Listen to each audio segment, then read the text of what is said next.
Là, dans ma tête, je me dis, c'est fini, Zineb. C'est très rapide, hein. T'es morte. Du coup, j'ouvre en grand la porte. Debout, il est 6 heures. Et là, c'était 2 autres détenus, rien à voir avec eux. Ils étaient arrivés, je pense, dans la nuit ou 2 jours avant.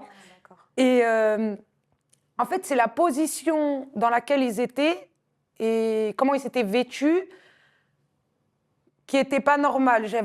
J'ai dit bonjour, j'ai refermé, je me suis posé la question quand même. Alors, tu as vu quoi en fait? J'ai vu un positionnement, un détenu assis, un autre debout, un autre debout en caleçon, dos à moi, dos à l'ouverture de la porte, ce qui pouvait laisser prétendre que peut-être il se passait une relation qui n'est pas autorisée dans la cellule.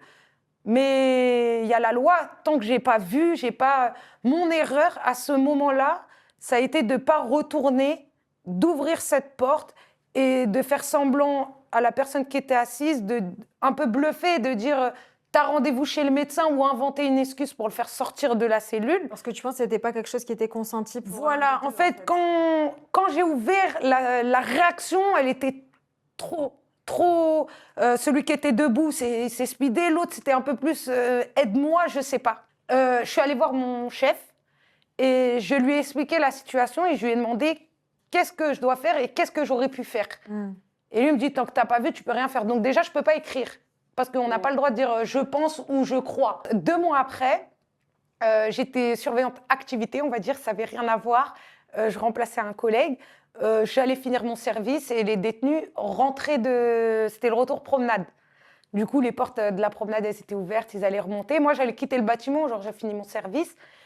Et là, en une fraction de seconde, il y a quelqu'un qui court vers moi, il y a un détenu m'attrape, il me jette, il me dit « Attention !» et il ferme la grille de sécurité. Ça veut dire que là, il n'y a plus de passage entre eux et nous, sauf que là, je suis enfermée dans un sas avec 2 détenus et je ne sais pas ce qui se passe. Et il y a un détenu qui crie et les autres, « Ouah, surveillante !» Et je dis « Mais quoi ?» Et là, il crie « T'es morte !» Je passerai les mots et tout. De toute façon, je sais où t'habites. Il y a la grille. Il ne peut pas l'ouvrir là. C'est la personne qui est enfermée dans une boîte qui a l'accès. Donc, je suis en sécurité en vrai. Mais je suis quand même aussi en danger parce que de l'autre côté, j'ai des détenus avec moi là qui peuvent profiter de cette situation. Elle est enfermée avec nous. On va lui prendre les clés et tout. Et ça y est, c'est la guerre. Mais d'un coup, toute la promenade re-rentre dans le bâtiment. Et là, c'est moi au milieu de 60 détenus, 80